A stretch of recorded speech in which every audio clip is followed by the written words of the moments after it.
A paz do Senhor, povo de Deus, louvado seja o nome do Senhor Jesus Cristo, mais um Desperta Crente, 12 de setembro de 2024, hoje, quinta-feira, dia que o Senhor preparou para que nós glorificamos o nome dele. Então, seja grato por mais um dia e adore o nome do Senhor, amém? Vamos lá, capítulo 8 do Evangelho de Jesus Cristo, segundo escreveu o médico Lucas, um médico de alma e de homens. Louvado seja Deus. Nós vamos ver aqui agora as muitas discípulos de Jesus. O Senhor já inicia esse capítulo falando sobre as mulheres que o acompanhavam, as mulheres que mantinham o ministério de Jesus, né? Vou ler o verso 3 que diz assim: Joana, esposa de Cusa, administrador da casa de Herodes, Susana e muitas outras, essas mulheres cooperavam no sustento deles com seus bens. Então, a pessoa liberta, ela abençoa a vida de outra. A pessoa curada, ela cura outros. Então, o que acontece? Maria Madalena, a Maria de Magdala, aquela que foi expelida 7 demônios, era uma dessas mulheres que caminhavam, né?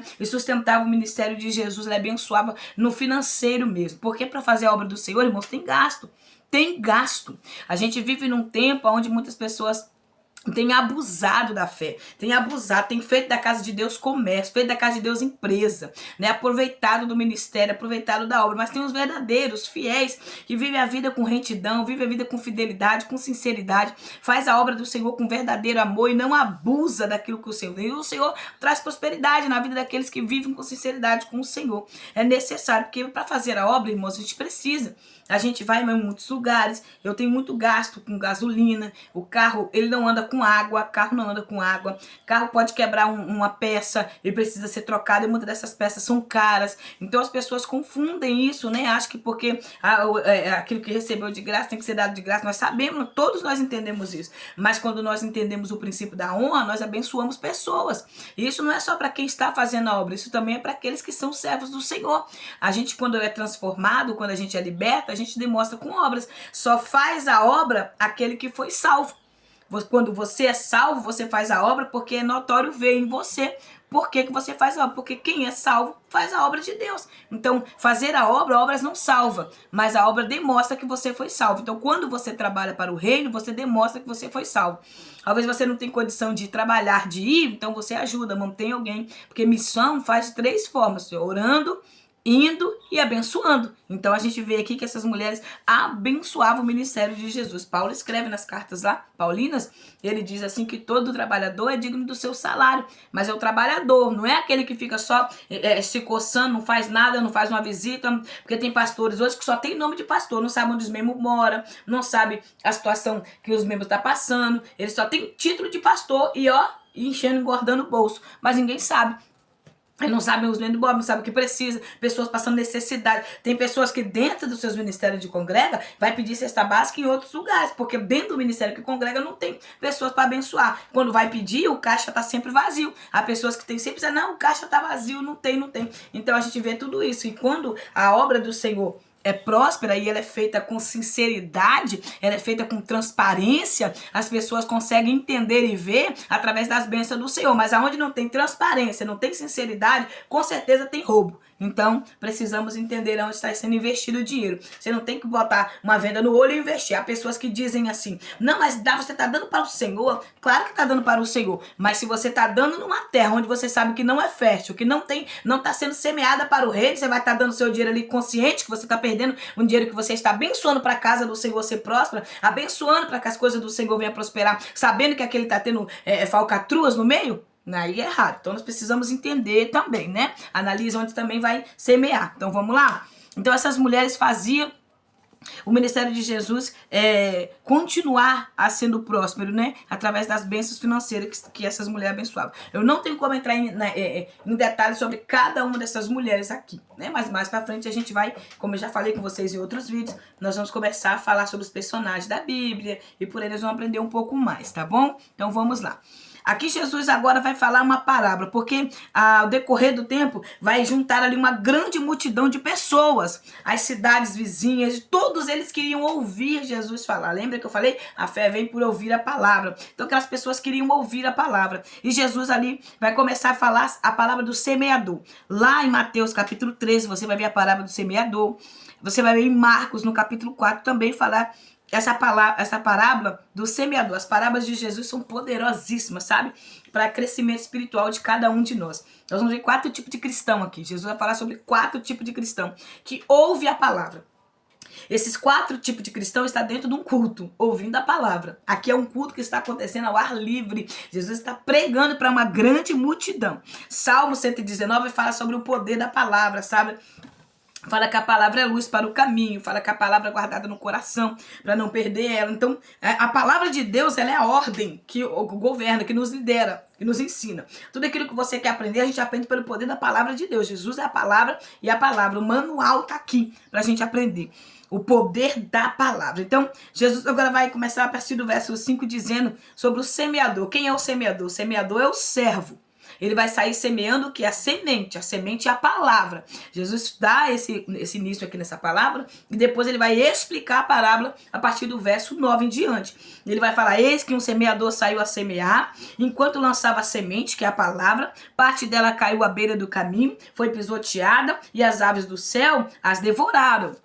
Então Jesus está dizendo aqui que essa palavra que foi manifestada, liberada, lançada, caiu nessa terra. E essa terra ficou à beira do caminho, ela não produziu, ela não caiu no centro, ela caiu na beira do caminho, ela não caiu no meio, ela caiu à beira do caminho. Outra parte caiu sobre as rochas, lugar pedregoso, lugar de rocha, né? E quando germinou, as plantas secaram, pois não havia umidade suficiente, não havia água para nutrir aquela planta para germinar. Outra parte caiu entre os espinhos, que com ela cresceram e sufocaram as suas plantas. Todavia, uma outra parte caiu em uma terra boa, germinou e cresceu e produziu grande colheita. Germinou, cresceu e produziu grande colheita. Aonde? Numa terra fértil. Aquele coração que recebe a palavra de Deus. Aquele coração que entende o propósito daquilo que foi chamado. Aquele que tem ouvidos, ouça. Então vamos lá. O verso 12 está respondendo o verso 5, que diz assim: as que caíram à beira do caminho representaram todos que ouvem, mas chega o diabo e tira a palavra do coração deles. Quer dizer, o diabo vem, sopra e tira a palavra do coração, que caiu ali no meio, na beira do caminho. Aquelas pessoas que não têm firmeza, que dá ouvido para tudo menos para Deus, para que não venham crer e não sejam salvos. O diabo faz isso. Quando a palavra de Deus é semeada, o diabo, você pode observar, na hora da pregação da palavra, dá vontade de ir no banheiro, na hora da pregação da palavra, dá agonia, dá vontade, começa a lembrar das coisas que tem que fazer, começa a lembrar do frango que tem que descongelar, começa a lembrar da casa que tem que limpar. Só na hora da palavra que essa agonia, essa distração começa a vir, pessoas começam a conversar e ela não levanta toda hora para ir no banheiro, e uma sede terrível que não acaba. O povo de Deus dificilmente pode ter pedra no rim, porque é o povo que bebe água na hora da palavra, então é difícil ter pedra no rim. É possível que vai ter pedra no rim se toda hora que tá no culto tá indo beber água. Então a gente precisa entender isso. Esse momento é o momento que o diabo mais luta para que a palavra não caia numa terra fértil, para que a palavra não caia numa terra arada, numa terra preparada, né? Uma terra que vai produzir ali. O verso 13 vai responder o verso 6. As que caíram sobre as rochas simbolizam os que receberam a palavra com alegria e assim que ouvem, assim ouviram. Contudo, não produz raiz. Por quê? Recebeu com alegria aquelas pessoas que falam, eu vou mudar a partir de hoje, eu tô errado, eu preciso posicionar, eu preciso mudar a minha vida. Essa palavra falou muito comigo, mas continua na mesma vida, na mesma prática. Creem por um período, mas desiste no tempo da aprovação. Saiu da igreja, já desistiu de tudo aquilo que ouviu, já desistiu de tudo aquilo que não dá mais, é muita luta, é muita prova. Vamos lá, o verso 14 responde o verso 7. As que caíram entre os espinhos significam os que ouvem e todavia os seguiram o seu caminho, são sufocados pelas muitas ansiedades, pelas riquezas, pelos prazeres desta vida e não conseguem amadurecer.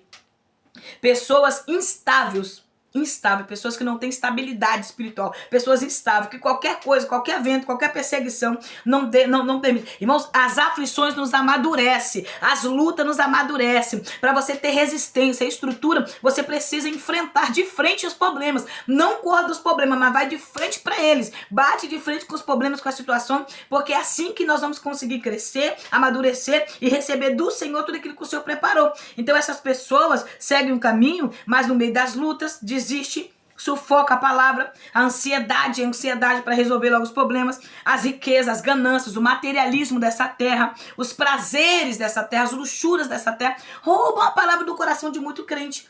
4 tipos de crente que estão na igreja. aquele que não tem raiz, aquele que não tem estabilidade, aquele que não tem estrutura, aqueles que estão na igreja, mas são sufocados pelas lutas, pelos prazeres do dia a dia, aqueles que deixam Jesus para buscar outras coisas na terra, e tem a terra fértil. No entanto, as que caíram em uma boa terra, que responde o verso 18 e o verso 15, são os que é bom, são os que são bons de coração, e com sinceridade ouvem a palavra, e em tesouro e com perseverança frutificam. Aqueles que guardam a palavra no coração para não pecar contra Deus, aquele que faz da palavra luz para o caminho, direcionamento, aqueles que deixam, os verdadeiros que se deixam ser guiados pelo poder da palavra, aqueles improváveis, aquele que alguém olha e diz, não tem jeito não, mas ele acata, ele recebe a palavra, ele obedece à verdade e prossegue o alvo. Aqueles que muitos olham e dizem, isso aí não vai dar nada não, isso não vai ser ninguém. Isso aí vai não, eu conheci isso aí no passado. É aqueles, os improváveis. Então agora Jesus conta uma parábola da luz, vai falar sobre a luz que é manifesta.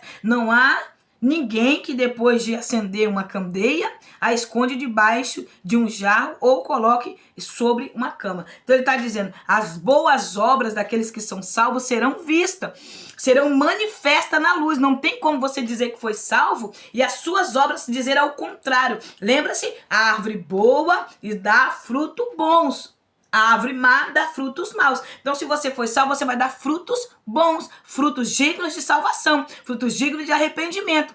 A minha vida com Deus vai representar as minhas ações, os meus pensamentos, né? Provérbios 23, versículo 7 diz assim, que aquilo que o homem pensa, aquilo é o que o homem é. Ele vai representar com as suas ações aquilo que está na mente dele. Se você tem a mente transformada pelo poder da palavra, você vai ter frutos bons, você vai ser transformado. O homem bom, um homem sincero, um homem com o coração no tesouro do céu, ele vai representar as coisas do céu aqui nessa terra. Então Jesus está falando sobre isso nessa parábola. E Jesus vai agora falar sobre os fiéis formam a família de Jesus. Aí Jesus está ali no meio daquela multidão, pregando, ensinando, dando os seus ensinamentos, os seus princípios. E a mãe de Jesus e os irmãos, pega isso aqui, tá bom? Versículo 19 do Evangelho de Jesus Cristo, segundo escreveu Lucas, capítulo 8. Capítulo 8, versículo 19.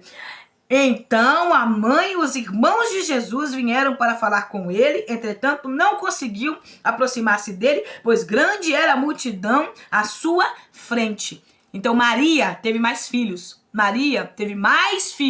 tá? Maria teve mais filhos, a mãe de Jesus teve mais filhos. Você esquece esse negócio aí que alguns, né, tem uma religião aí que diz que José casou de novo, Maria continuou virgem e José casou com outra mulher e essa outra mulher deu filho a José. Não, foi Maria mesmo que teve mais filhos depois de Jesus. Maria não se continuou virgem. Então, acaba aí esse negócio dessa religiosidade, dessa idolatria que muitos seguem aí dizendo que ela permaneceu virgem. Ela não permaneceu virgem, continuou casando e morreu também como um ser humano normal como eu e você. Amém? Nós vemos lá que no pé da cruz, Jesus entrega João, aqui eis aí a sua mãe, mulher, eis aí o seu filho. Ele compadeceu da dor dela, do sofrimento dela e deixou ali João para cuidar dela. Creio que João cuidou dela até os últimos segundos, né, da sua vida ali, até a morte. Vamos lá? Então agora, e ele diz que a família dele, olha só, minha mãe e meus irmãos são aqueles que ouvem a palavra de Deus e a praticam. Que ele está dizendo, minha mãe e meus irmãos, foi a resposta que ele manda para a pessoa que chega e fala, olha, sua mãe e seus irmãos estão lá fora, precisam falar com você. Aí Jesus diz, minha mãe e meus irmãos é aqueles que praticam a palavra de Deus e que ouvem e que a praticam. Então vamos lá, nós somos irmãos de Jesus, porque ouvimos e praticamos a verdade de Deus. Amém? Vamos lá, somos a família de Deus. Tempestades e neutralização. Jesus é que neutraliza a tempestade. Aqui Jesus manda os discípulos entrar para um barco e passar para outra margem. Só que quando Jesus entra no barco, Jesus deita e dorme. Por quê? 100% o homem ele adormeceu. Cansado o corpo de ensinar. Irmãos, a gente que prega a palavra do Senhor e quem estiver aqui me acompanhando e que ministra a palavra de Deus, pastores, líderes, ensinadores, professores, sabe disso, cansa. A gente fica cansado, a mente cansa e o físico responde. Então Jesus aqui ensinando para aquela multidão, pregando, fazendo milagre, o corpo físico dele cansou também. E ele deitou, dormiu e abateu sobre aquele mar, sobre aquele lago, uma grande tempestade. Ao ponto deles achar que eles iam naufragar, né? E ao ponto de achar que eles iam morrer. E eles gritam, mestre, mestre, estamos a ponto de morrer. Eles vão dizer para Jesus, acorda, mestre, acorda, nós vamos morrer todo mundo. E Jesus vai se levantar, vai repreender a tempestade violenta que estava acontecendo, né? E tudo vai se acalmar e houve perfeita paz. Jesus acalma, mas Jesus se dirige aos discípulos e fala, aonde está a vossa fé? Muitas vezes, irmãos, as aflições, as lutas, né? Antes daquela grande vitória que Deus vai nos dar, às vezes a tempestade vem, o vento sopra, a gente muitas vezes quer pular do barco, sair para fora, desistir da caminhada, muitas vezes parar. Quantos de nós já sentimos vontade de parar, irmão? De jogar a toalha lá? É isso que eu vou te falar mais uma vez, eu já falei sobre isso algumas vezes aqui em outros vídeos. O cristão que passa por luta, por prova, ele não quer deixar Jesus, irmãos. Ele quer deixar a prova, ele quer continuar em Cristo. Muitas vezes as pessoas falam, fulano quer, não é desistir. Quando a pessoa fala, eu quero desistir de tudo, muitas vezes que a pessoa está dialogando, o que ela está falando ali, o que ela quer que a gente entenda, é que ela não quer desviar, ser uma ímpia novamente. Ela quer sair da luta, ela quer continuar com Jesus, mas sem a luta. Elias, quando Elias se esconde na caverna, Elias não quis deixar Deus. Elias queria se esconder e sair daqueles problemas que estava vivendo, perseguição de Jezabel, que queria matar ele, né? A perseguição do reino, as pessoas perseguindo, a família rejeitando, porque profeta que é chamado de verdade, profeta que é profeta, é rejeitado até pela família. Eu sou odiada por muitos da minha família, por muitos da minha casa. Me vanglorio falar isso? Não, fico triste, mas infelizmente a palavra de Deus é vida. E a palavra que liberta é a mesma que confronta. Se eu decidir aceitar o chamado de Deus na minha vida, isso vai fazer parte. Vai fazer parte. Muitas pessoas vão me rejeitar e não vão aceitar a forma que Deus me usa. Mas isso faz cada um por si, cada um vai dar conta com Deus. Então, eu sigo o alvo e continuo falando a verdade. Então, a gente precisa entender isso. Muitas vezes, as lutas, as aflições desse tempo, não é que a gente quer desviar, é que não suporta os processos. Então, Jesus vai perguntar onde está a sua fé. Há momentos que parece que a gente perde a fé, irmãos. Há momentos que parece que a luta é tão grande que a gente esqueceu até quem a gente é. Quantas pessoas não já esqueceu no decorrer da caminhada, né? A obra que já fez, quanto Deus já usou e esquece por algum momento, por algum tempo, ou até passa 1 mês, 2 meses esquecendo quem é, até o Senhor vir novamente, restaurar ali a mente, a mentalidade novamente, para a pessoa lembrar novamente. Segundo a Epístola de João, no verso 8, vai falar assim para a gente tomar cuidado, para não perder tudo aquilo que já foi feito, que já foi gerado, que já foi criado em mim e você. Eu vou ler aqui esse versículo, que é um versículo muito forte, para não perder tudo aquilo que já foi trabalhado no seu coração, para não perder tudo aquilo que já foi trabalhado na sua alma. Olha aí, ó, verso 8 da segunda Epístola de João.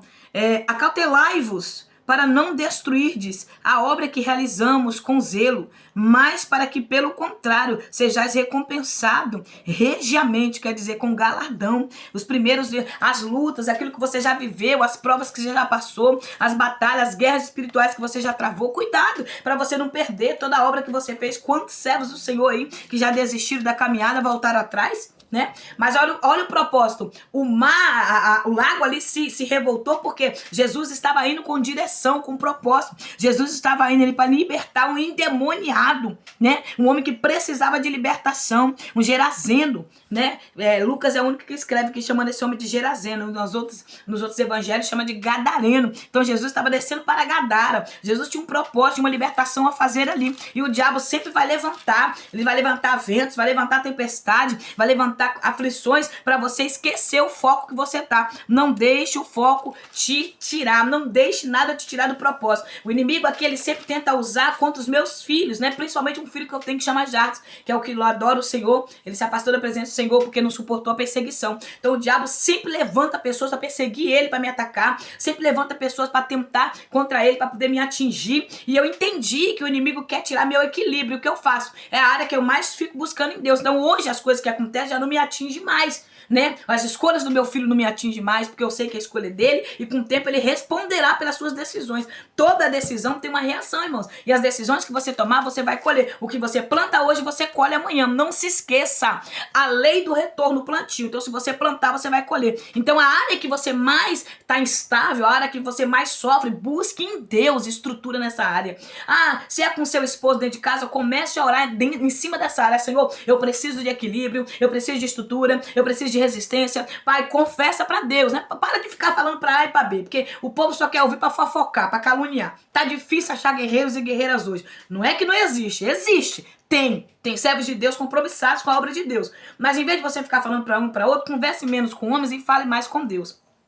Pede a Deus resistência, estrutura nessa área que você precisa. Se o problema é com sua mãe, ore nesta área. Se é com o filho, ore nesta área. Se é com o líder, ore nesta área. Seja onde estiver o seu problema agora, você apresenta diante de Deus pedindo resistência e pedindo equilíbrio, domínio próprio. Porque Deus vai te dar esse domínio próprio, vai te dar esse equilíbrio e vai ficar mais fácil você prosseguir essa caminhada aí. Analisa aí, depois você analisa o que você precisa na sua vida ser restaurado, ser mudado, ser transformado. Então aqui, Jesus agora chega no propósito, que era libertar esse homem. Assim que Jesus desembarcou, foi ao encontro dele um homem daquela cidade, possesso de demônio, que fazia muito tempo não usava roupas, nem habitava em casa alguma, mas vivia nos sepulcros. Irmãos, é muitas pessoas nesse estado que esse homem está aqui. Possessos, né? Pessoas que já virou ali casa de demônios, pessoas que já virou casa do inimigo, pessoas viciadas, possessas. Bom, a gente anda na rua, a gente vê as pessoas viciadas em drogas. É triste ver a situação daquelas pessoas. Situação de rua, pessoas dormindo pela calçada. É muito triste. Então o propósito de Jesus era grande demais. Então o diabo queria já impedir no meio das águas, tentando impedir com aquela tempestade. Mas aquele que está em Cristo deita, dorme e descansa, porque sabe que a vitória vem. E Jesus ali vai repreender o demônio na vida deste homem e diversos demônios que havia naquele homem. E a lei de Jesus, quem são? Legiões. Não era um demônio, era legiões de demônios que se apoderava daquele homem. Mesmo ele com os pés e mãos acorrentados, vigiando por guardas, arrebentava as cadeias correntes, os grilhões, e eram impelidos pelo demônio para lugares desolados. Porque é isso que o diabo faz. O diabo, quando ele entra na vida da pessoa com a droga, ele afasta a pessoa da família. Ele tira do contato, da convivência, né? Ele tira de perto do pai, ele tira de perto da mãe, que são proteção para um filho. Ele tira de perto do irmão, que é proteção para o irmão. Então o diabo leva para longe, é por isso que ele leva para lugares isolados. Pode observar, as pessoas que viciam, que estão possessos por potestade, por demônios, eles querem sempre estar longe de perto da família. A família nunca é boa para ele, o pai nunca é bom, a mãe nunca é bom, os irmãos nunca é bom, os parentes nunca é bom, a igreja nunca é boa. Então porque o adversário quer levar para longe, ele quer tirar do seio familiar, da convivência, ele quer levar para o isolamento, porque no isolamento é presa fácil. Mas Jesus está chegando, Jesus está indo aí na sua causa, Jesus está indo no seu problema, Jesus está indo na sua família. Jesus pergunta o nome, ele vai dizer que é legiões, não é um demônio, são legiões de demônio, aproximadamente ali uns 12 mil demônios. Pensa aí, 2.000 demônios, 2.000 demônios aproximadamente dentro do corpo daquele homem. E Jesus vai olhar ali, e ali vai ter ali um pastor, um lugar onde estão pastoreando porcos, aproximadamente 2.000 porcos, né? E Jesus vai permitir que esses demônios vão para lá, porque nem os demônios querem voltar para o inferno. Olha o verso 31, diz assim, ó, e suplicavam a Jesus que não os mandasse para o abismo, lugar de tormento, lugar de dor, luta, lugar de dor, de sofrimento. Nem os demônios querem voltar para lá, irmão. Nós estamos vendo um povo que quer ir para o inferno. Há pessoas declarando com a sua boca que preferem ir para o inferno do que se tornar um cristão. Há pessoas que dizem que querem ir para o inferno do que viver uma vida com Deus, do que renunciar o lesbianismo, o homossexualismo, as práticas mundanas, os pecados dessa terra. Há pessoas que preferem perder a salvação em Deus e passar uma eternidade no inferno. Irmãos, é em vida. É em vida que nós recebemos essa oportunidade. Morto, só quem morre em Cristo que vai ter essa oportunidade da salvação da vida eterna. Agora, se morrer sem Cristo, não tem oportunidade. Então decida por Jesus hoje, toma a decisão hoje, porque nem os demônios querem voltar para lá. Nem os demônios querem estar lá.